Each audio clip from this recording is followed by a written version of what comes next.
É Tudo Verdade 2022, 27º Festival Internacional de Documentários. Os melhores documentários do Brasil e do mundo em mostras competitivas e programas especiais. Gratuito de 31 de março a 10 de abril. Em salas de São Paulo e Rio de Janeiro. E online para todo o país. Confira a programação em www.etudoverdade.com.br. Oi, bem-vindos à segunda mesa da 19ª Conferência Internacional do Documentário, uma co-realização do É Tudo Verdade com o Itaú Cultural. O tema desse ano é o patrimônio do cinema documentário brasileiro e internacional, em diálogo com uma nova sessão do festival, os clássicos É Tudo Verdade. Esse encontro é catalisado pela reconstituição de História da Guerra Civil, o terceiro longa-metragem dirigido pelo cineasta soviético Dziga Viértov, realizado em 2021. Até o ano passado, esse filme era considerado como perdido, quando aconteceu sua reestreia no IDFA, Festival Internacional de Documentários de Amsterdã. É um privilégio receber para esse debate o responsável pelo renascimento, por assim dizer, da História da Guerra Civil, Nikolai Izvolov. Muito obrigado, spasibo, Nikolai, por sua participação. É uma pena que seja online, esperamos recebê-lo pessoalmente numa das próximas edições da conferência e do festival. Nikolai é historiador e chefe do Departamento de História do Cinema Russo do Cinema Art Institute de Moscou. Desde os anos 90, ele apresenta o curso A Prática do Trabalho em Arquivos de Cinema. Entre os seus livros se encontram The Phenomenon of Cinema, History and Theory, Unknown Pages of Russian Avant-Garde Film History. Para entrevistar Nikolai, é uma honra receber Luis Felipe Labaki. Muito obrigado, Luis Felipe. Ele é formado em cinema pela ECA, da USP, pesquisador, cineasta e montador. Lá mesmo na ECA, ele, em 2016, defendeu sua dissertação de mestrado Viértov do Papel, um estudo sobre os escritos de Dziga Viértov. Ele acaba de lançar, pela editora 34, a primeira antologia traduzida diretamente do russo para o português dos escritos do Viértov. Cine-olho, manifestos, projetos e outros escritos. Ele é membro do comitê de seleção do É Tudo Verdade e foi co-curador comigo em 2017 do ciclo 100 de volta à União Soviética, o Marcos do Documentário Soviético, no centenário das revoluções. Luis Felipe, a palavra é sua. Obrigado, Mir. Hoje, gente, é um prazer estar aqui na Conferência Internacional do Documentário para falar com o Nikolai Izvolov sobre esse filme que ele reconstruiu, esse filme do Dziga Viértov que ele reconstruiu, o História da Guerra Civil. O Nikolai, para além de tudo que o Amir já falou, para dar algumas informações mais recentes do trabalho dele ligado com o Dziga Viértov, ano passado, em 2021, em Moscou, ele organizou uma retrospectiva dos filmes do Viértov, muito interessante, em que foram exibidos alguns filmes muito pouco exibidos, como um filme chamado Três Heroínas, de 1938, uma retrospectiva que ele chamou de futurospectiva, no sentido de que o Viértov produz coisas que olham para o futuro, que a gente ainda está entendendo. E em 2018, no IDFA, no Festival Internacional de Documentários de Amsterdã, aconteceu a premiere mundial da primeira reconstrução, do primeiro restauro que o Izvolov fez de um filme do Viértov, que foi o Aniversário da Revolução, que é o primeiro longa-metragem que o Viértov fez, ainda em 1918, e que reestreou exatamente 100 anos depois no IDFA em 2018. E aí, no ano passado, em novembro, ou seja, 3 anos depois do aniversário da Revolução, o Nikolai apresentou essa reconstrução dele do aniversário, a História da Guerra Civil, que também, a estreia desse restauro também aconteceu 100 anos depois da estreia original do filme, em 1921. Enfim, então é um prazer ter esse filme no É Tudo Verdade. Enfim, imagino que vocês já tenham assistido ou ainda vão assistir no nosso festival. E é sobre esse filme, mas um pouco sobre o trabalho de restauro, reconstrução, de trabalho com os arquivos fílmicos nesses 2 projetos que eu vou conversar com o Nikolai aqui. Então, Então, bom, eu vou falar em inglês, peço então que vocês acompanhem, por favor, pelas legendas aqui embaixo. Nikolai Anatolievich, thank you very much for joining us here in our International Documentary Conference to talk about your work in these two early and very interesting, but very little known, or that were very little known before your work, films by Dziga Viértov, two of his first works. So my first question is really objective. What drove you, or how did the possibility to work on the restoration of these two films present itself? And what were the main differences between these two projects? What sources did you have in each case? And how did these available sources determine your approach, especially in the case of history of the Civil War? Thank you, Luis Felipe. I'm very glad to be with you now. And of course, I will be glad to answer all the questions, because to answer questions, it's my main occupation. You know, I always answer questions to all the people. This is my favorite job. Well, you asked me about the two early films of Viértov. How did it happen that these films were restored? It's a very interesting question, even for me. I myself cannot explain to myself how did this idea of restoration of these films came to my head. I don't know this. It's like a kind of, I don't know how to compare it. Maybe it's a kind of intellectual pregnancy, probably, because you never know how idea enter to your head and start to developing inside it. But the very much important was the fact that in 2017, there was a scientific or academic conference in Moscow devoted to the 100th anniversary of the October Revolution in Russia. And one of my colleagues, Svetlana Ishevskaya, prepared a lecture, and she presented a document which she managed to find in the Archive of the Literature and Arts in Moscow.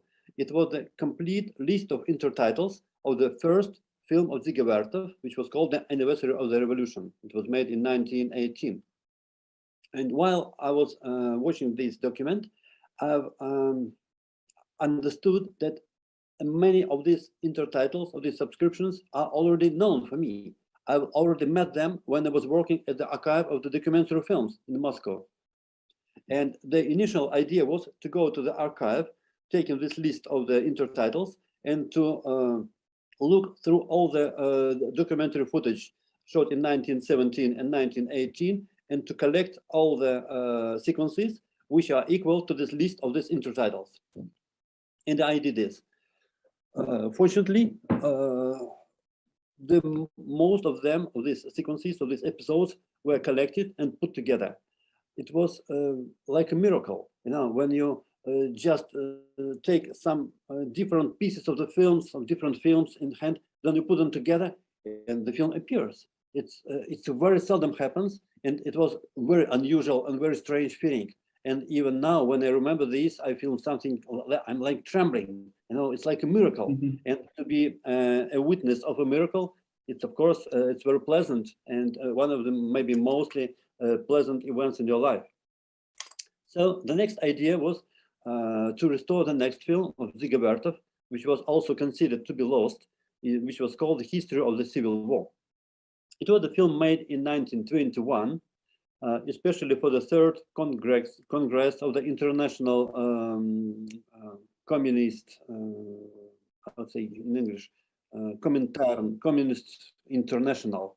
It was an international event which took place in Moscow in summer 1921, and it was the year when the Civil War was almost finished in Russia, in Soviet Russia.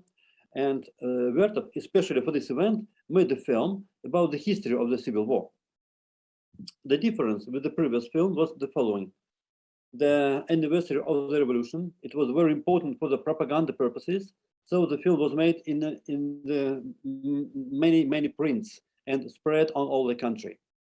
So it's not a miracle that one of the prints was preserved in the documentary film archive. But the next film, The History of the Civil War, was probably made only in one example.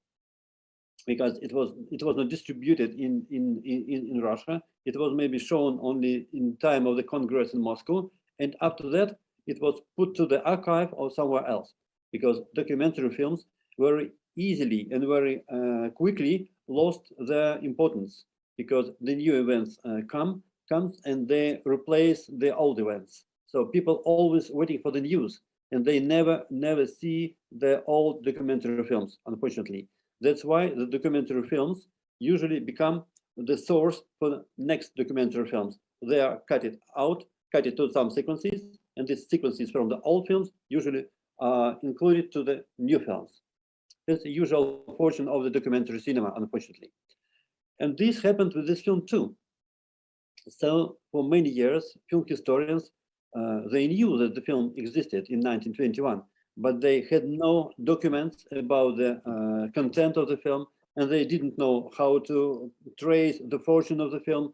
There were no witnesses of the screenings, and even Viértov himself, in the end of 20s or in the beginning of 30s, wrote in his diaries that when he made a film about Lenin, 3 songs about Lenin, and he needed some sequences of the civil war in Russia, he didn't manage to find the film in its continuity. So the film in its original state didn't exist already in the end of 20s.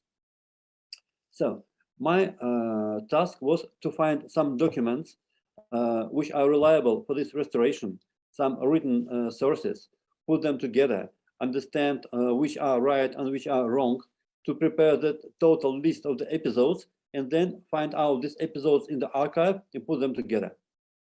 It was not easy. And the first work, the anniversary of the revolution, was made technically in 2 or 3 months.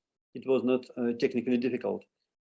But this job was long for 2 years, because it was many events which must be found, rediscovered, put together, proved for their authenticity, and so on. And in addition, the epidemic of pandemic of the coronavirus came, and this also reduced the speed of my work, because archives were closed and the communication between people were difficult, and so on. But anyway, the work was done, and if we will compare this work with the first film, the anniversary of the revolution, I think that the first film was restored for maybe 98%, almost 100.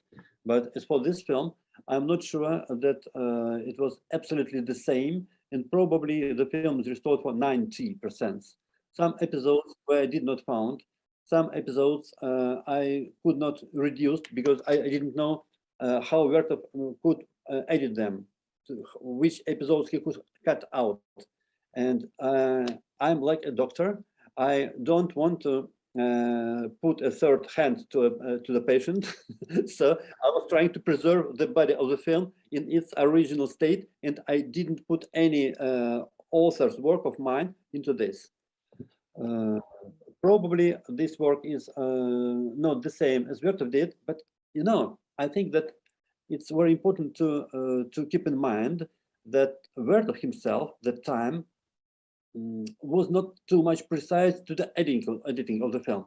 He, this is like a painter who is drawing with a big how to say, I don't know, brush, with a brush, and brush strokes, broad strokes. Nice and precise and pretty, but very much writing. And I think that this is his method for both of these films. He already used very big episodes from different films when he put them into his own film. So I think that we preserve this method, and I'm sure that Viértov would not be protest if he would see the result of my work. So I hope that the film also exists. It have a certain interest in different audiences, and I've already showed the film in some places, in Amsterdam, for example. And the Russian premiere of the film didn't take place till now. The film was not shown in Russia, and only once the film was shown a day ago in Greece, in Thessaloniki Documentary Festival. So it was the second film screening, and your screening in Brazil is the third screening in the world, and the first screening in the American continent. We're really honored and really happy to have, well, the third screening and the American premiere. And let me, you touched on a lot of questions that I'd like to address with a little more detail.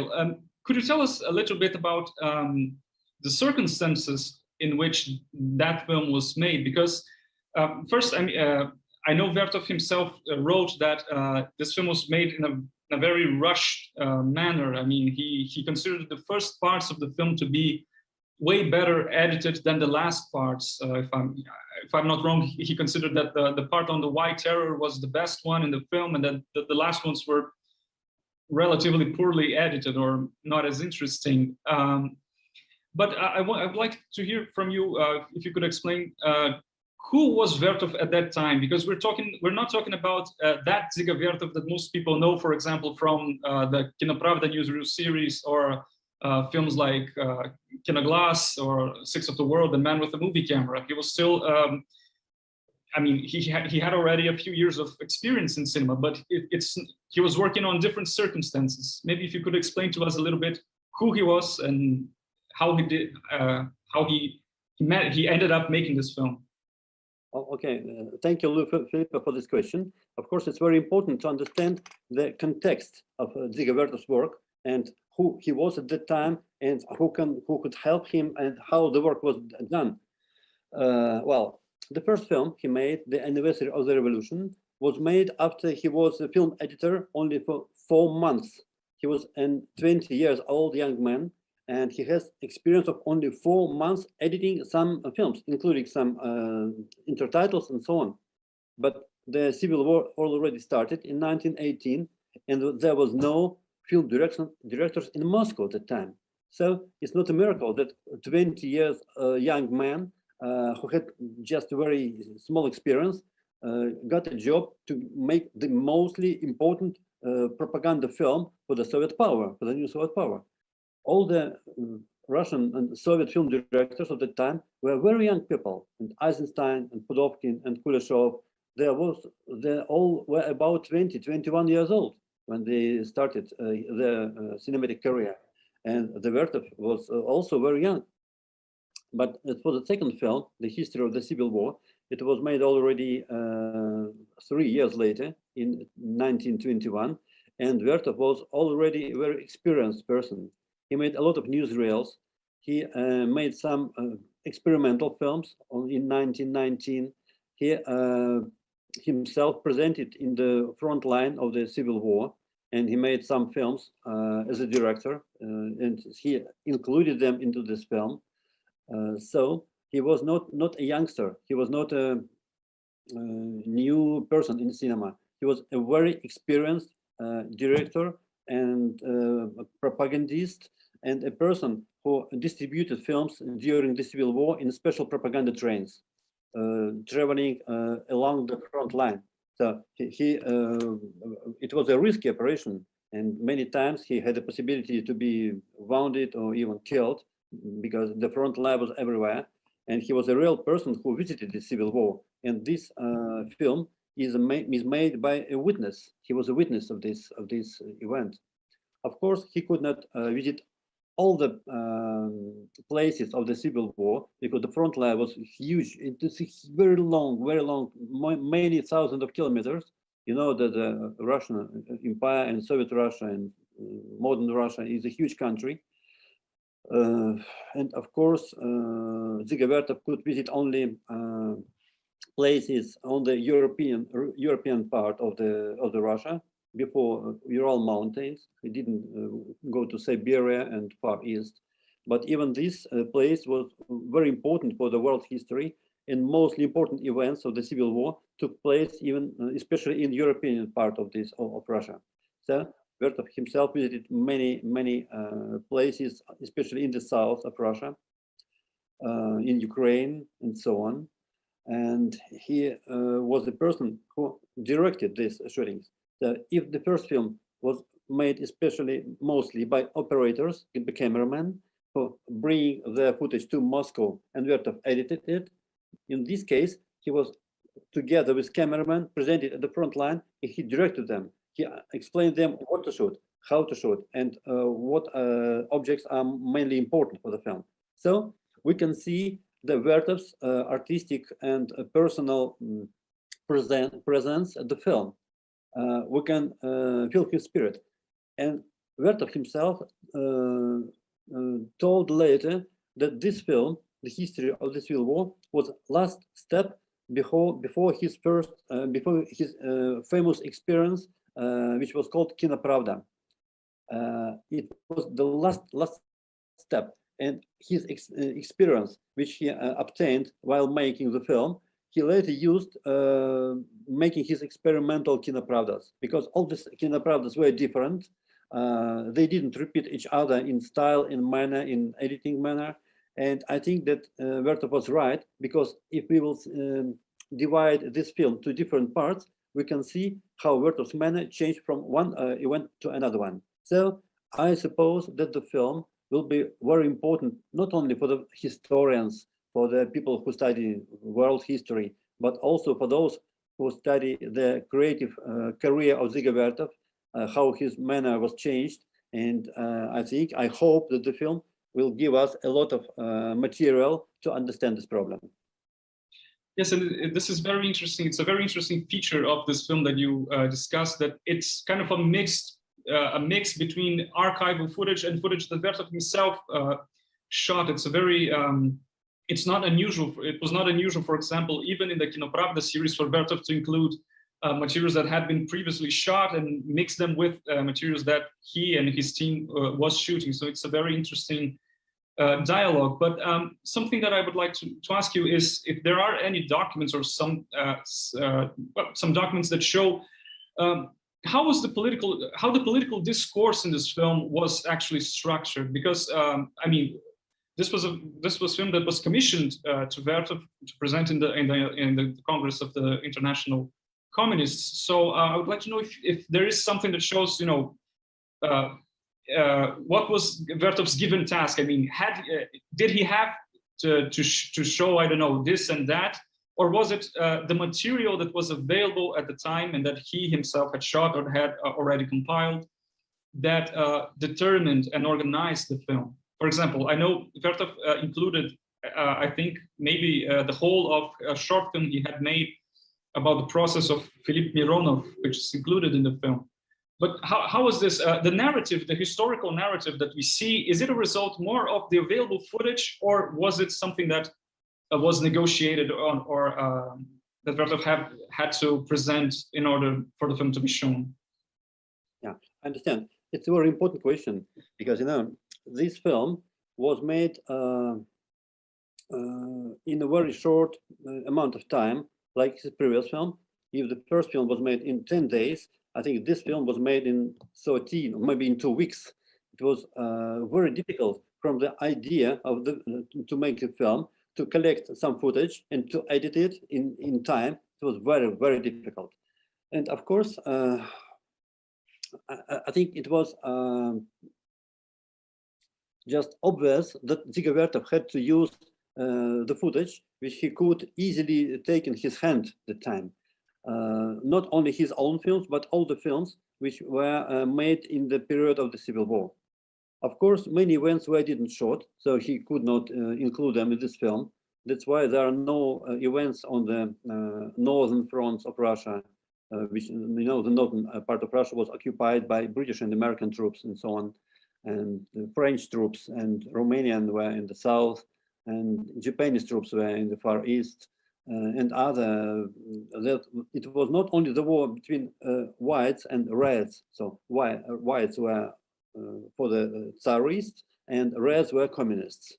But a lot of foreign troops came to participate in the civil war on the side of whites. So it was the international war too. And in this film, I think Viértov especially avoided this participation of the foreigners in this war, because the film was shown for the International Congress of Communists. So it was not necessary to show the international communists and foreign communists that their countries took part in this civil war in Russia. I think it was politically incorrect. That's why when we see some original footage of the film and see the British warships shooting for the Russian territory, but different parts of the film included in the film, in Viértov's film, but this part with the British ships was cut it out and so on. So I think that he especially cut it out some places, some pieces which were devoted to the foreign armies on the Russian territory. I don't know, is it good or bad, because we never know what was the political idea for the film. But I think that political circumstances also influenced Viértov when he was working on the film. It was not only the film made by the free artists who created some idea about some historical events and made it as he did, as he liked to do it. But of course, he had to follow some political and historical rules, which make some corridors of his creative initiative at the time. So I think all the people who work in cinema, of course, have to meet different circumstances with their work. And Viértov was not alone. And we have to keep it in mind when we try to understand the historical significance of the film and the problems which Viértov took while working on the film. Yes. And one thing that is very interesting also is that differently from a few other films that Viértov would make later, like, well, 3 songs on Lenin, for example, or even the Lenin Kinopravda, this film doesn't have one single protagonist, right? It shows almost each part has its own protagonist, and it's very impressive that we see a lot of key figures of the Soviet era that are there, like, for example, Trotsky, Zinoviev, Sabikirov, Budyonny, Voroshilov, Ordzhonikidze, and I think there's supposed to be a sequence with Stalin, but that I believe you didn't manage to find. I'd like you to discuss this briefly, but it's interesting that while some of these figures were later labeled as enemies of the people, so maybe this didn't help with the film circulating more afterwards. Why do you think the film was not screened more widely at the time? Do you think it was always meant to be like an internal report or something to be shown only at the Congress, and it was not deemed interesting to be distributed? Well, of course, there are a lot of people in the film which later were I forgot the English word for this. They're executed in 1937. Kazadanov, Smilga, and Philip Mironov died in 1921. And Kirov died in 1934, and many of them died before 1937. Smilga also, and others, and Mekhanoshin, and many, and Raskolnikov, and Larisa Reisner, and Kozhennikov. They all died in 20s or 30s. Only few people like Budyonny, Voroshilov stay alive till the end of 30s, and Stalin, of course. All the others, even Trotsky in Mexico, he was killed by Stalin's people because he was very dangerous before the Second World War. His creative, his activity was very harmful for Stalin's people. But you know, that's the usual truth that and the usual story that the revolution always kill its children. If you see the history of French Revolution, we always we can mention that the people who started the process later were executed, but by the people who followed them. That's the general rule, and we never know why, but it is so. So, like French Revolution, Russian Revolution followed the same rules. And if we study the French Revolution with its documents, memoirs, and so on, we can discover the same structure, the same rules, which also were active and important in the history of the Russian Revolution. So for me, as for historian, it's not a question. I feel that the structure is the same. But of course, if we will try to discuss about the history and the biography of the real people, of course, it's very interesting because each of them have its own biography, its own rule to the understanding the revolution, his personal way into coming to revolution, and the same final event they were executed. Now, it's very strange, but it is. And I think that this film can help us to understand the general rule that civil war is one of the mostly dreadful events which people can meet in their life, because you fight not with foreign enemy, but you fight with your contemporaries and comparators who are just think in a different way. But why people kill each other if they think in a different way? Why they do it? And revolution and the following civil war is the same event that always repeated everywhere. And if you'll find some revolutions in other countries in 20th century, we always can notice that civil war always follows the revolution. It happens everywhere. Of course, people would like to avoid it because everybody knows the historical rules. But anyway, history always repeats itself, and the people in different countries follow the same rules, which already were proved in other countries. So I think it's a philosophical idea, and I'm not a philosopher. I cannot answer some questions. I would like to, but it's difficult for me. I'm just a person who study facts and try to put them together. I'm like a doctor. I just put the different parts of the body and put them together and put some medicine to them to stay them alive. That's all I can do. But I cannot be responsible for the result of this work. I don't know, is it genius or criminals who I'm restoring, and what will be the result of its activity later. So I cannot answer some questions.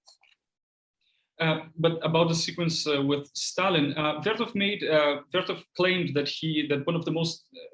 one of the most important works that he did, that he considered important for himself, was an experimental study called The Battle of Tsaritsyn, in which Stalin played a prominent role. Do you think this sequence that was not that you didn't manage to find, maybe it was related to this short film that Viértov that also, as far as I know, was never found? Also, do you think maybe it had something to do with it? I always hope that some lost films will be found somewhere, and before we can find documents which prove that the film is lost, we always say that the film is considered to be lost. So maybe it will be found, discovered somewhere. But this film, I think it's very difficult to understand where it can be discovered. Of course, I'm sure that it was the Viértov's experimental film about the Battle of Tsaritsyn, which he included into this film, like the process of Philip Mironov, which was also his experimental film. He always included parts of his early films into his future films. That's why I think that the film existed in 1921, and probably some parts of it can be discovered in Russian archive or some others. We know, for example, that some Kino Nedelia, Russian newsreels, which were the first edited in 1918 and 1919, later were discovered in Scandinavian countries, because Alexandra Kollontai, a woman ambassador of the Soviet Union, when she went to Scandinavian countries, she took with her a lot of Russian documentary films and newsreels, maybe for propaganda purposes, I don't know why. But some films created by Viértov exist in Scandinavian countries, in Denmark or Sweden, but they don't exist in Russian archives. So probably some documentaries can be found in a very unexpected place, and maybe in South America, because we know that a lot of European films were discovered in Buenos Aires or in Montevideo or some other cities. So I think that the film archives of the South America still preserve a lot of unexpected and unusual things that we have to discover, and maybe we can arrange some mutual expedition into this archive to help archivists to identify films and maybe discover some masterpieces of the past. So yes. South America is very important and interesting for me. Yes, and now that we're talking about archives, and you mentioned Viértov's newsreel that he edited and started to direct some issues. That is Kinonedelia, or Cine Week in English. And when he made his previous film, Anniversary of the Revolution, I believe he used, well, the film is not based only on this newsreel, but he used sequences that were taken from this newsreel. And if I'm not wrong, correct me if I'm not wrong, but I believe he took some sequences directly from the negatives of the newsreel, and after he did it, he was told to, well, he was reprimanded and told to try to restore this newsreels that he had, well, ruined in doing so.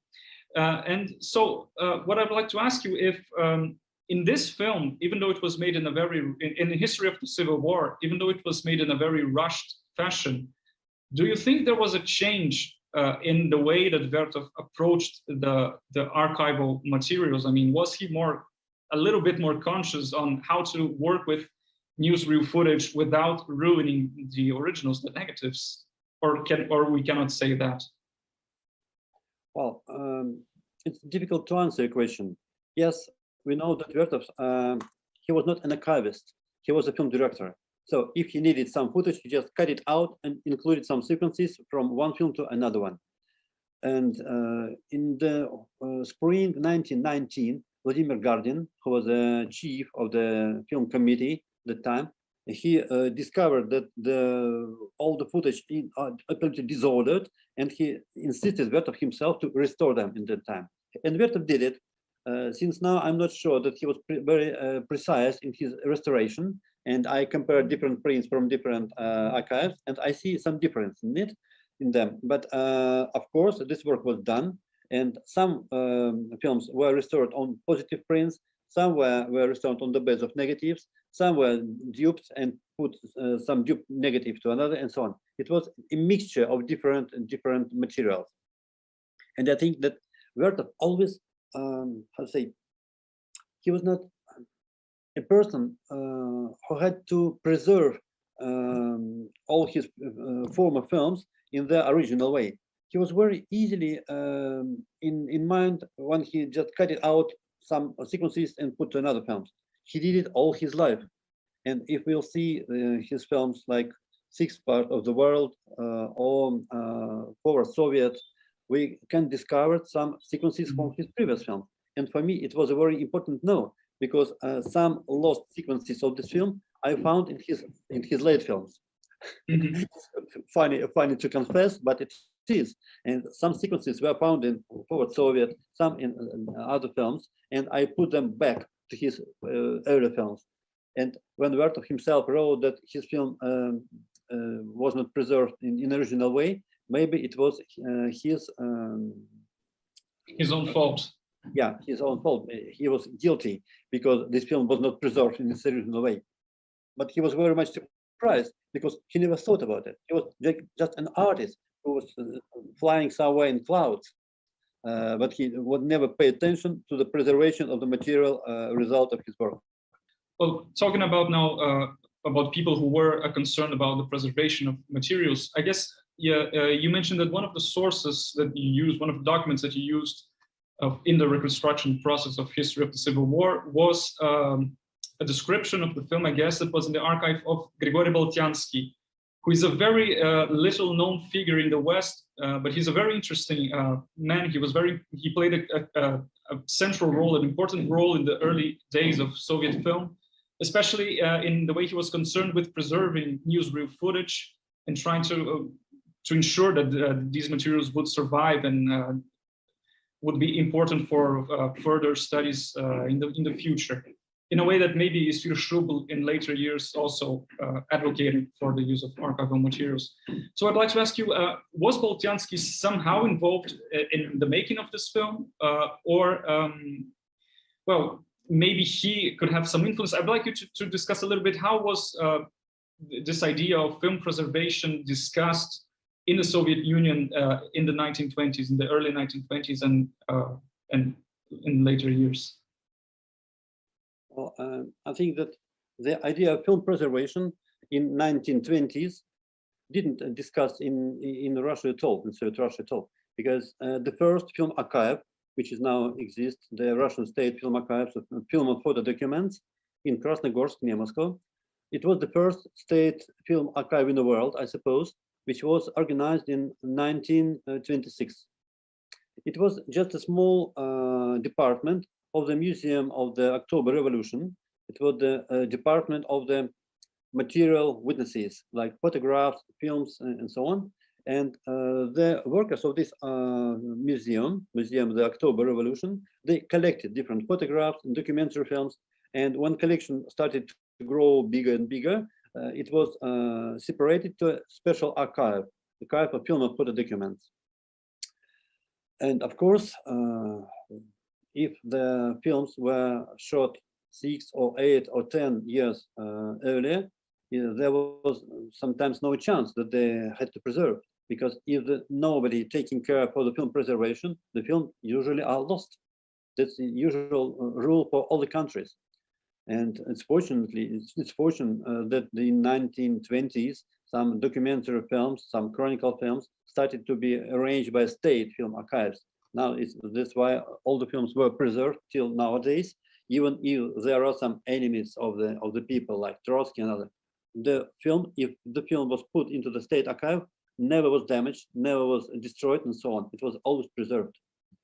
But before the archive was arranged, the idea of film preservation could be discussed, but it's just a simple discussion. It's not a real work for the film preservation. But Boltiansky, you mentioned this name, was a very important figure for this process. He was not known as a talented film director, but he was a film director, and he made a lot of documentary films in the shooting of the October Revolution, which Viértov later included in his film. He was a person who made us a description of this film, the history of the Civil War. It was found in his papers in the Archive of Literature and Arts in Moscow. He was a person who helped Viértov to collect footage for the film. And when we see some versions of the film script, we can see that there is written the footage collected by Boltiansky. The footage was edited by Dziga Viértov. So he was not a scriptwriter, but he was a person who collected for Viértov the footage for the film, because he was a kind of person who was responsible for these treasuries of the film committee. And by the way, Boltiansky later was a person who created the first film museum in Moscow. It was a film museum created at the Academy of the Fine Arts in 1926-27. Boltiansky was the first person who collected the collections of film museum, film equipment, film posters, films, film prints themselves, some belongings of the filmmakers and so on. And this museum existed for maybe 5 years. After that, he was closed, and the collection were spread for other collections. And even now, we can find in some libraries books with the stamp the Film Museum of the Academy of the Fine Arts. For example, in the documentary film archive in Krasnogorsk, when the footage was preserved, we can find some books with the stamp of the library of the Film Museum. The posters came to Leningrad. The collection of the film equipment came to the Institute of the Film Technique. Some films went to the Filmothek, or the Film Archive of the GIG, the Institute of Cinematography in Moscow. And later, in 1937, it was Sergei Komarov, the person who worked in this Cinemathek of the GIG, who got a special prize in the Paris International Exhibition, subscribed probably by Henri Langlois, for the creation, the first academic or scientific filmothek in the world. But of course, it was Boltiansky who collected these films, but not Komarov. He stayed alive for many years ago. Later, he was a teacher of the Institute of Cinematography. He was a teacher of the history of the documentary cinema, and we know his lectures, they preserved. But he was not, and you told it absolutely correctly, that he was not so much known like Dziga Viértov. Everybody knows Dziga Viértov, but Boltiansky was always in the shade, in the shadow of the Viértov and other famous creators of the documentary cinema. He was just an archivist, a critic, a person who collected all this stuff. So it's important to remember this name and to understand the important role which he played for the preservation of the documentary cinema. And for example, if he would not left us the description of the film, it was not possible for us to create the plot of it, the structure of the film. So Boltanski and his role in the restoration of the film is very, very important. And Nikolai, now moving on a little bit from these two films. Well, you have worked on the restoration, reconstruction of these two very little known films by Dziga Viértov, but I know I've heard that you've been working now on the restoration of maybe Viértov's most famous film. I believe you have a project of restoration of Man with a Movie Camera. I'd like to know how is this work going, and if you could tell us briefly, what do you believe is yet to be discovered about this film? What do we not know about Man with a Movie Camera yet? Well, I cannot answer precisely your question because I myself still have to compare the existing prints and to discover which parts are lost and which parts are existing. We know the film very well, and it was spread all over the world, but it was a print from Gosfilmofond of Russia. Former it was a Gosfilmofond of the Soviet Union, the biggest film archive in Russia. And it was not the authentic print. The initial titles are different. These are not original intertitles, which Dziga Viértov did. They were reconstructed in 1950s and to this print. Then it was print not with the silent frame, but with the sound frames. So the place for the phonogram was imprinted. So it's not a full frame. Which is much more important, the film is shown always on the wrong speed. When we have to keep in mind that when we see the Man with the Movie Camera, we can see three types of movement. There is slow motion, the fast motion, and stop motion, but there is no normal motion. So the film and its rhythm had to exist in four parts, four types of movement. Now we can see only three, but we have to see four. When we show the film on the right speed, it must be longer for approximately 15 or 20 minutes. So the rhythm of the film will be different.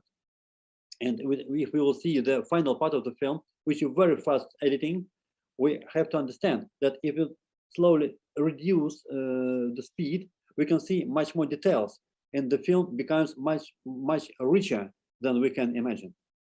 So we have to create the right speed. We have to understand the completeness of the print, to put the original titles into it, and which is very important, we have to record the soundtrack according to the Viértov's writing.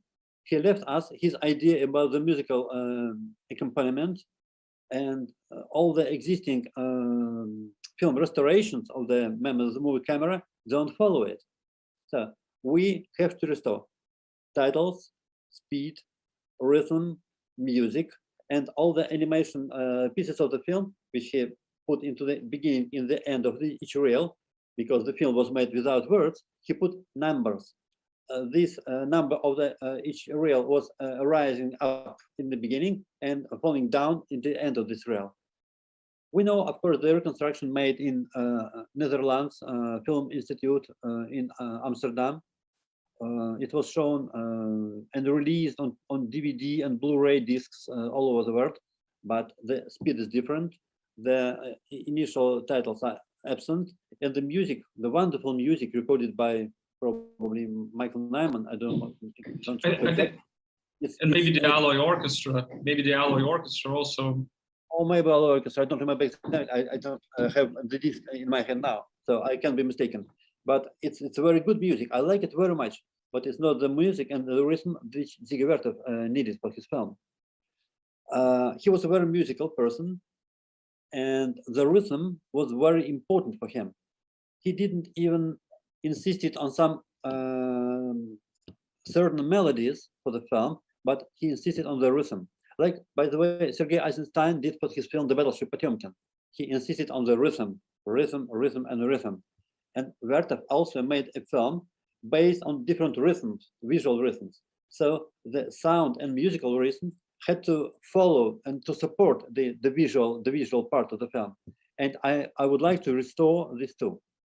And which is much more important, I would like to make the film on the basis of the original negative. So we know only the prints from Gosfilmfond, and all the film scholars and film researchers use this print in first. But the original negative was preserved in the Krasnogorsk Film Archive, and no one foreign film researcher never touched this print. It was absolutely untouched, and nobody even compared the Krasnogorsk negative and the positive print from Gosfilmfond or from Amsterdam Film Institute, for example. So I would like to compare frame by frame all the films to prove myself that the film originally was preserved in its original state, to restore all the parts which were damaged while preservation, for problems of preservation, and to create the original films with the original speed, original music, and original titles, which are absolutely absent now. So it may be considered as a very simple work, but it isn't, because it's a very precise, very responsible work, and I think it must be done precisely, slowly, and carefully. So that's my idea, and it's a very simple idea, but I think that after the work will be done, the people will have a possibility to see the film in its original state, and I would like to do it very much. Now I'm starting to work with negative in Krasnogorsk, and my friends from Dutch Film Institute send me a visual, a digital copy of the print from their collection. So there are a lot of strange things already. For example, if we see the original negative from Krasnogorsk, we can see some numbers, because each shot has each number, which is written between frames. But in Dutch print, we don't see these numbers.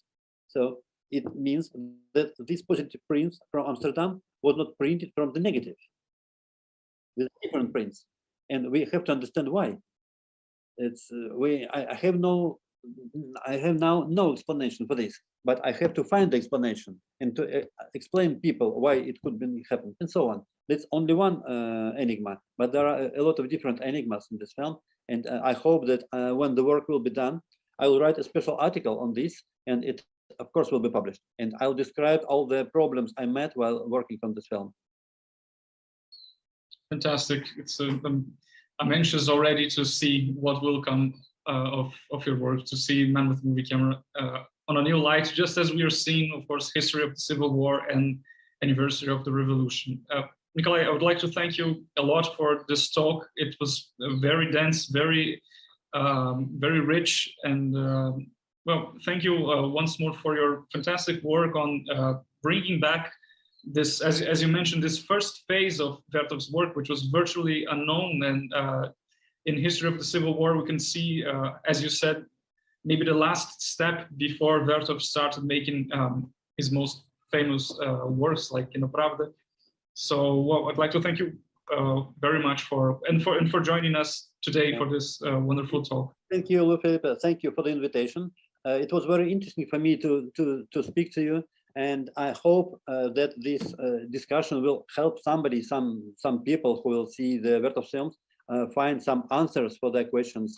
If not, we can continue somewhere later, and maybe we can even have possibility to show the films with my presence in Brazil, and I will answer all the questions of people. I like to do it, and I never finish my meeting with them before I answer all the questions if people can answer. So maybe some future we can see, by the way, The Man with the Movie Camera, maybe some other films by Viértov, because I think that some so-called lost films can be also discovered in some future. So maybe we can make in the range some retrospective or futurospective of some unknown Viértov. Why not?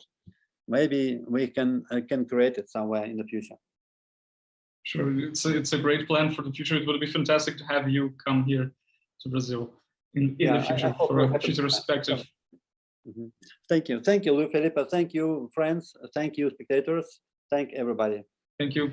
Obrigado, pessoal. Obrigado por assistirem mais essa mesa da Conferência Internacional do Documentário. É Tudo Verdade 2022, 27º Festival Internacional de Documentários. Os melhores documentários do Brasil e do mundo em mostras competitivas e programas especiais. Gratuito de 31 de março a 10 de abril. Em salas de São Paulo e Rio de Janeiro. E online para todo o país. Confira a programação em www.etudoverdade.com.br.